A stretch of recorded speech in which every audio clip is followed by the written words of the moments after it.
रहमतुल्लाहि व बरकातुहू। आज मैं आपके सामने माँ बाप की अजमत पर तकरीर पेश करना चाहती हूँ। माँ बाप का दर्जा बहुत बड़ा है, दिल से इनकी इज्जत करना और इनसे सच्ची मोहब्बत करना जरूरी है। हमारे नबी सल्लल्लाहु अलैहि वसल्लम ने फरमाया, माँ के कदमों के नीचे जन्नत है और बाप जन्नत का दरवाजा है। हमारे नबी सल्लल्लाहु अलैहि वसल्लम ने फरमाया, अल्लाह की खुशी बाप की खुशी में है और अल्लाह की नाराजगी बाप की नाराजगी में है।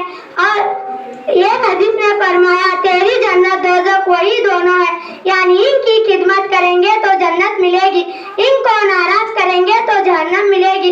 एक हदीस में रसूल सल्लल्लाहु अलैहि वसल्लम ने फरमाया, जो शख्स अपने माँ बाप को मोहब्बत की निगाह से देखता है, अल्लाह उसके लिए एक हज मकबूल का सवाब लिखता है। इसी बात को मैं अपनी तकरीर को खत्म करना चाहती हूँ। अल्लाह ताला हम सबको माँ बाप की इज्जत करने की तौफीक अता फरमाए। आमीन।